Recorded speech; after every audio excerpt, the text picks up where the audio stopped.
Welcome to the Breaking Into Finance podcast. My name is Craig Thompson, and this is the open source field guide to help you understand everything you need to know about breaking into finance. Let's dive in. Hey, everybody. Today, we're zooming out, way out, and we're talking about kind of the finance ecosystem broadly. And I felt like when I was an undergrad, I knew that the term hedge fund existed. I knew that venture capital existed. I definitely knew that investment banking existed. Honestly, I don't even think I really knew that private equity existed. But if someone told me about it, I probably would have said like, okay, like those are the four industries where just like, it's whatever, high finance and people are making a lot of money. But I didn't really know how they did it, what each of those were, what are the pros and cons of each industry type. So today, I want to spend a little bit of time breaking down each of those sectors because I feel like we spent a lot of time on investment banking just because that is the typical intro channel to this space. But the other three, venture capital, private equity, hedge funds, are all actually pretty different in terms of what the day-to-day looks like, in terms of the types of companies and work you're doing. And so I want to spend some time talking about it. I guess to start, Blaze, Olivia, like, do you have preconceptions coming into this about any of those, or more strongly than others? I mean, I know a little bit about venture capital and private equity. I know that like venture capital will look for startups, whereas private equity will look for more established businesses to invest in. And if I'm correct, in venture capital, they invest in it for equity. And that's pretty much all the background that I know as of now.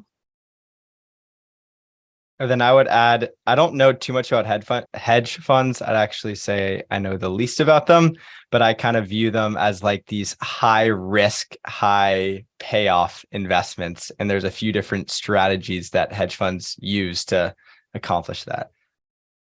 All of that is correct. And you're right that hedge funds are the strangest in a lot of ways. They don't all invest in companies, but many of them do. And so the common link between all of these is they're investing in companies. And I'm just going to talk about the percentage of hedge funds that do. And the primary differences start with the type of companies and the type of investments that they make. And Olivia, I love your framework on this, where venture capitalists are investing in the earliest stage companies. Like this is the, two people in a garage level companies up through really fast, high growth companies that are going to IPO and going to be public companies, but aren't yet. I'll lump growth equity, which is a term you might hear. I'll kind of call that part of venture capital. That's really just late stage venture capital. Private equity is focused on predominantly buying privately owned companies that can range in size, but the common link between them is that usually they're lower growth.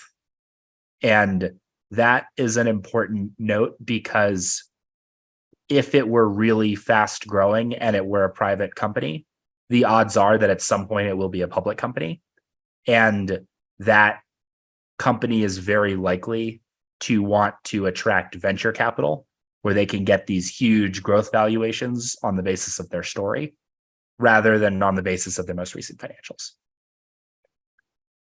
Hedge funds predominantly invest in already public companies. And so there is like, Blaze, to your point on volatility and things bouncing up and down as the public stock market, as you see equities go up or down all the time, intraday within particular days. That is where a lot of hedge fund investing is concentrated, though they do have some flexibility to do stuff outside of that. But predominantly, we're talking about public companies. And it's really from those starting points that all of the differences emerge. If you are a venture capitalist and you're an early stage VC, think about what you have to work with when you're thinking about investing in this company.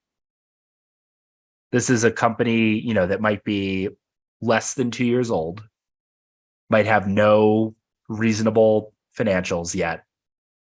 And they have this tremendous vision for how they're going to grow in the future.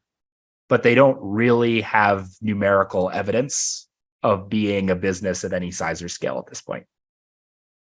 So how do you invest in that? What do you think is important? Like, of all the valuation stuff that we've talked about, of all the financial statement analysis, like, do you feel like there's a limit to how much you can do at that stage?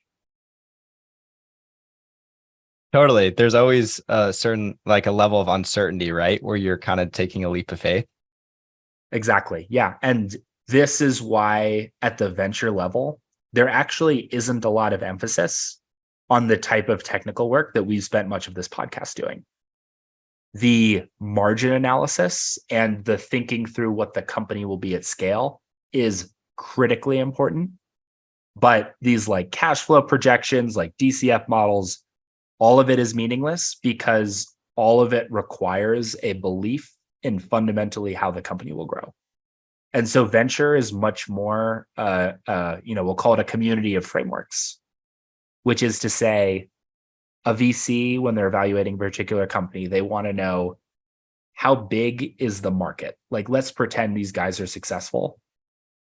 Is the market in which they're operating large enough to actually build a really hugely successful company?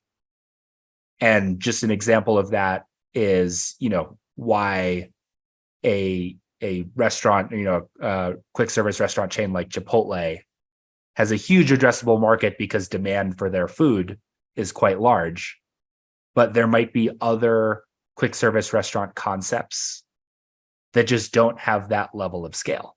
And so you could think of kind of like niche cuisines, like, I don't know of any scaled, like Haitian food restaurant or Laotian food restaurant in the United States. And that isn't to say that you could do that and make equally delicious cuisine. That is just to say that, like, if you're a venture investor, all of a sudden you now need to believe that US consumer taste preferences will change, and not just that the company can like hit its operating metrics. And so the first thing is defining the addressable market, which sounds simple. Sometimes it's not. And like an example of that is like, are all of these restaurant concepts addressing the, quick service restaurant addressable market? Or is the real TAM something smaller that's defined by people's taste preferences? Or maybe it's constrained to geographies where people have a particular taste preference. Like, you might be restricted to areas like Florida or New York or New Jersey with larger immigrant populations, as an example, that might limit your TAM. So that's part one. Part two is the founder and the team, which is basically, okay, I believe that this market is big enough. And by the way, on the market sizing, VCs look at a minimum for $1 billion TAM. And preferably they want 5, 10, $100 billion TAM opportunities, because nobody ever captures 100% market share. Like, Apple and iPhones are like the closest thing to like market dominance that you might see. And they don't have 100% market share. They're like, it's big, but it's not particularly close. And so the idea that you'll ever have 100% of anything is not so much a valuation framework, so much as it is like a binary check the box, can this be large? On the founding team, it's really varies from company to company. And if you're interested in working in venture capital, I think that working at a startup is a great entry point to the space, because you will have an opportunity to work more closely with an existing founder, and you can kind of get to know the things that make them, a visionary or a good manager, or whatever qualities, they have that they were able to earn backing by these venture capitalists. Similarly, if you go work and intern at a VC fund, you will have an opportunity to meet with a lot of different founders, and you will get kind of bought into different stories, and you'll kind of hear how more senior folks think about evaluating those founding teams and management teams. The third really important pillar of venture investing is thinking about the unit economics at scale. The unit economics at scale. And what I mean by that, we've talked about unit economics before, but just to revisit, it is looking at how much money you're making for each thing that you sell in a world where you've grown tremendously. So it's really thinking about the gross margin of the business at a point that it's growing. So that's one kind of like very core financial metric that VCs look at. The other really core financial metric that VCs care about is a term called LTV to CAC. And LTV stands for lifetime value. You might also see this as CLTV for customer lifetime value. And CAC stands for customer acquisition cost. And the real thing that VCs are looking to try to understand is when you as a startup are trying to find new users and, or new customers, there's always some acquisition cost to getting that customer. It might be marketing dollars. Like if you're doing an ad campaign, it might be that you literally offer a sign-up bonus to people. And I think you see that in nascent markets. Like I remember when Venmo first came along, and this might have been summer of 2011 or 2010 or 2012 or something like that. I think I made something like $150 getting like $10 per Venmo referral that I made out. And that was great for Venmo, right? Because they are now a scaled platform that is used by all sorts of folks. But when they were trying to get people to learn about it, and also Venmo is kind of a mouthful. It's like kind of a hard, like weird word to say.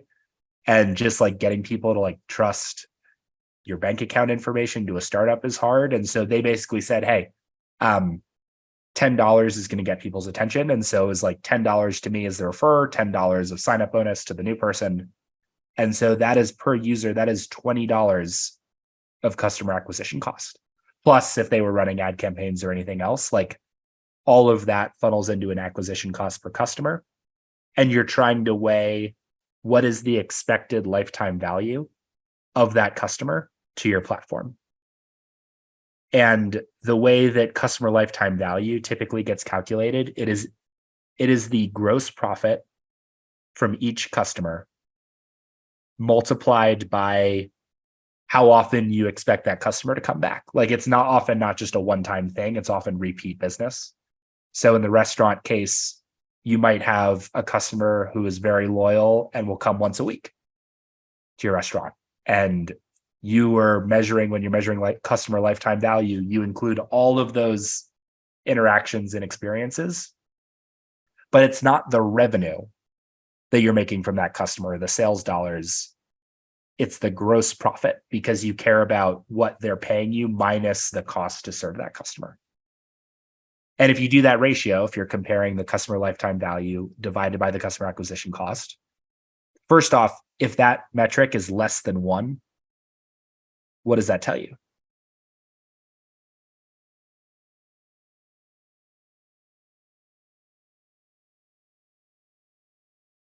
If the customer lifetime value is less, or sorry, I don't want to give it away. If the customer lifetime value divided by the customer acquisition cost, if that quotient is less than 1, what does that mean? It's not worth it. Yeah, you're losing money. Like the lifetime value that you're expecting from that customer is less than the cost of acquiring that customer. And so not only do you have these acquisition costs that are high now, but every time you spend that money to acquire that customer, you're actually going to lose money on that customer. Even if you're profiting from individual interactions with that customer, like you might have positive gross profit in every interaction.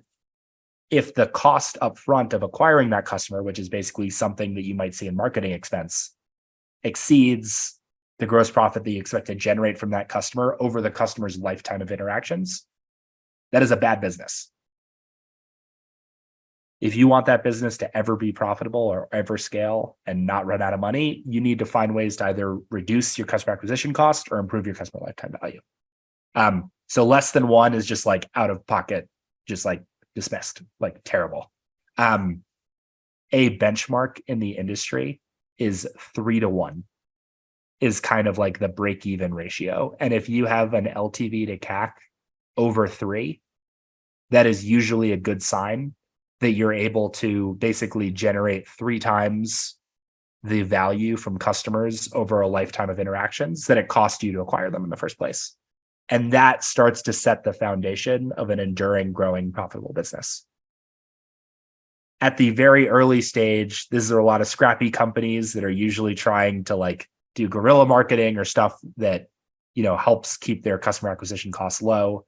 And so when you're thinking about this value, you want to think about it both today, like what have you seen in the first customers that this company has? And you also want to think about how that's going to change as the company scales, because the types of marketing that you'll run will change over time.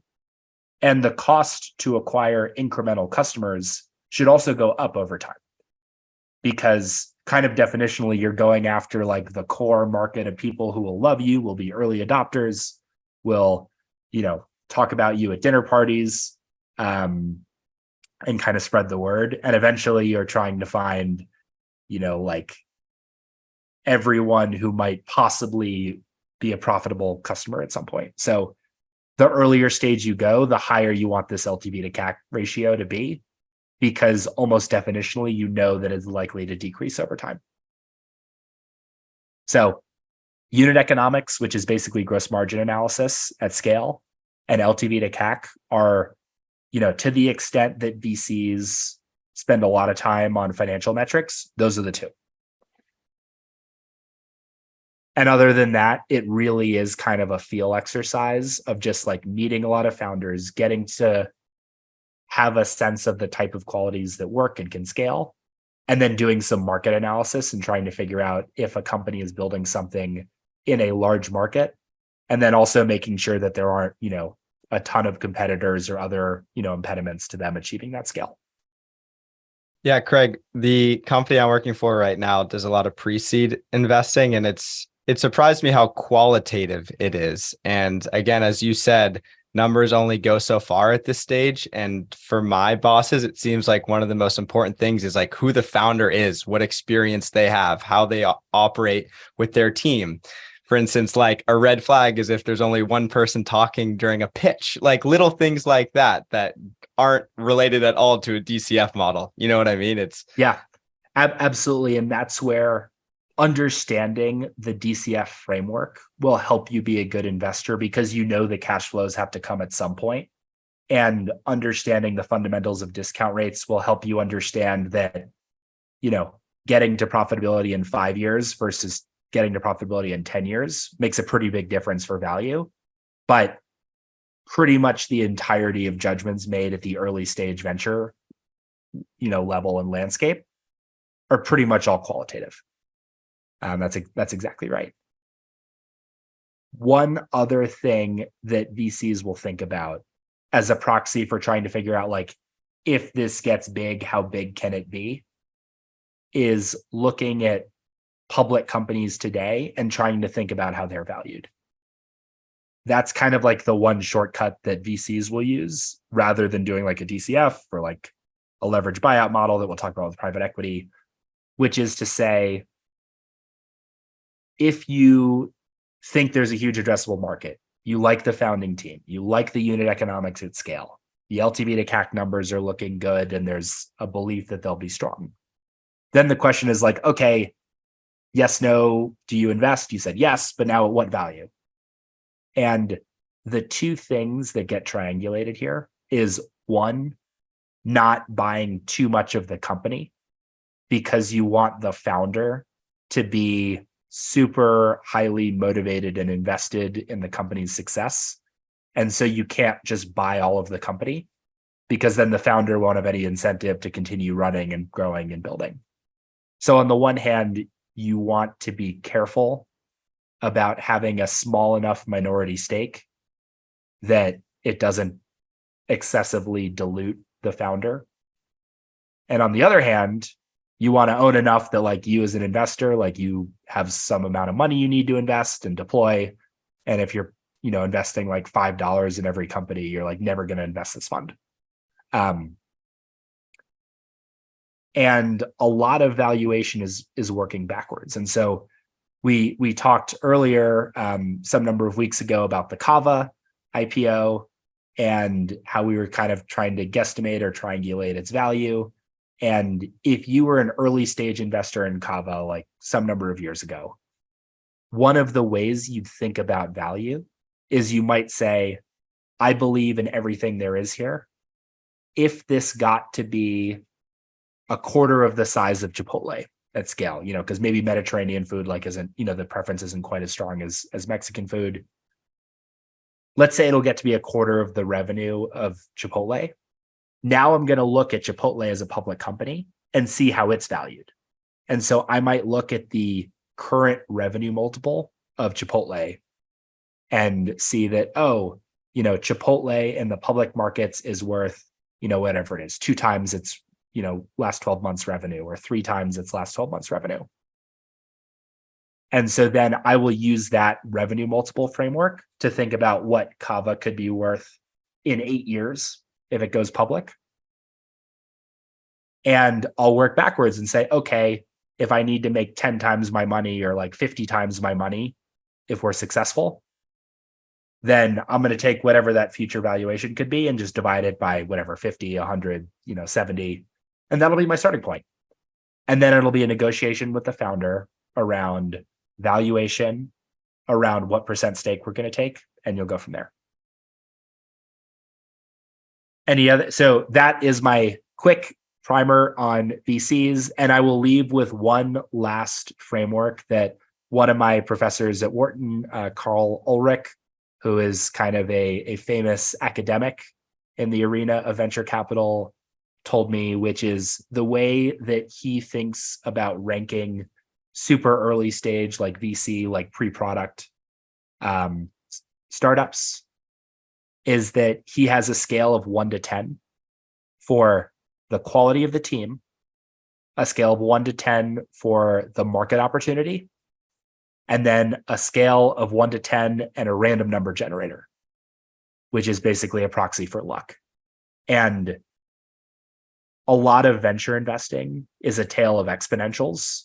Success will compound on itself or it won't. And so, as an example, if you think that there is a 10 founder and a 10 TAM, like great founder and a great market, then you take the product of all 3 of these things. So 10 times 10 is 100, and then you multiply 100 by the luck factor. And so sometimes that'll come up a 1, they'll get very unlucky. Sometimes it'll come up a 10. And some great examples of luck influencing things are if you wanted to build like a gambling platform like FanDuel in the US in the 1970s, it doesn't matter how great of an operator you were. It was illegal. It was always going to be illegal. This thing is going to fail. FanDuel and DraftKings were not originally sports betting apps. They were like daily fantasy apps. That is a much smaller TAM, much smaller company size, much smaller addressable market. And DraftKings was able to go public in large part due to the all of a sudden regulatory tailwinds in the US changed, moving towards legalizing sports betting. That wasn't anything that they did. They just got lucky that they were in the right place at the right time. Another great example is if you're like a KN95 manufacturer and you're like, oh, we sell to hospitals and the business is steady. We don't grow that much. It's like we're tied to however many healthcare professionals there are.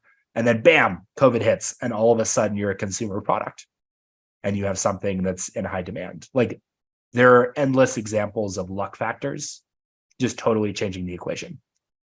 And as a result, as a venture investor, you kind of have to get comfortable with the uncomfortable of the luck. And you kind of have to know that there's a lot that's not in your control.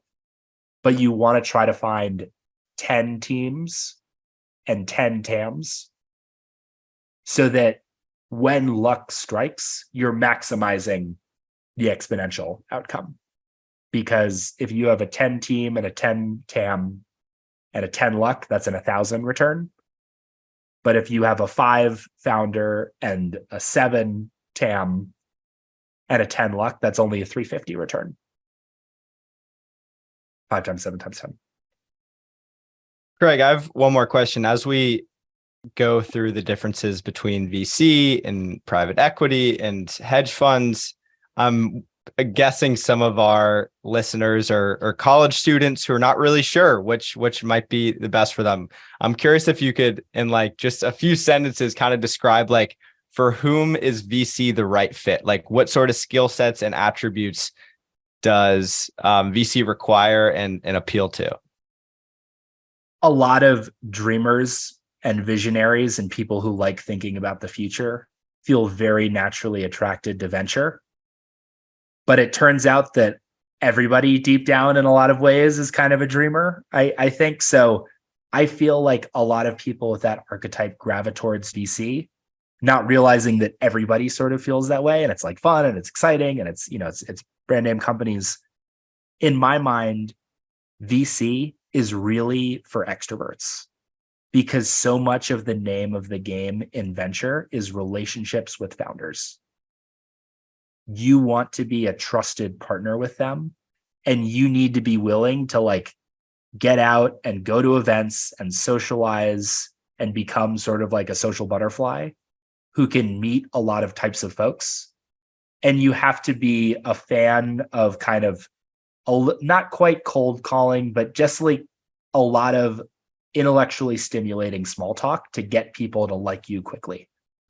And the more kind of interesting you are, kind of like the more topics you can talk about in a really interesting way to founders. Because imagine if you're trying to get, some like computer science PhD or like some like, machine learning software engineer to try to allow you to invest in their company. And by the way, for the really great founders, it's obvious that they're good founders and that it's obvious that the TAM is big. And so there's a ton of venture competition to try to get in to these rounds. And so it's not just about like, can you identify talent? A lot of it is, can you get that talent to like you? And can you build a reputation and a following?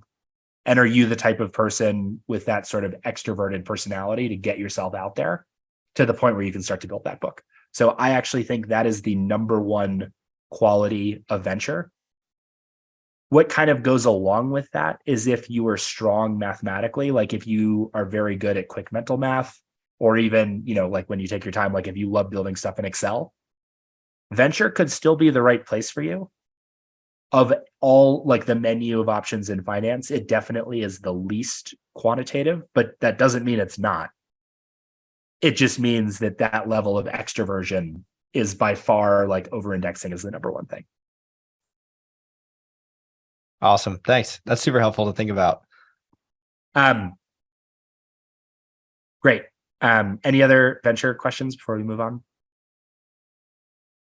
I have a quick question. I know we were just like before Blaze's question talking about, I guess, how these firms maximize luck, but do firms have like different, I guess, procedures or things in place when, I guess, luck doesn't go their way, or like?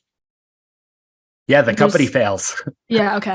The way that venture firms try to handle that situation is they make a large number of investments out of every fund. So a lot of these larger venture funds will have anywhere from 50 to 100 different companies that they invest in out of every fund.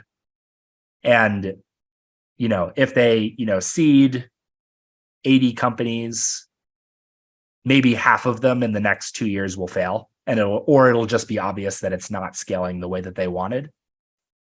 Of that half, maybe the top 20 of those companies will come back seeking additional capital because they've been doing really great. And that same venture fund will invest in their next round and keep kind of trying to double down on them. And the name of the game in venture is find one company out of that, basket of 80 that returns the whole fund.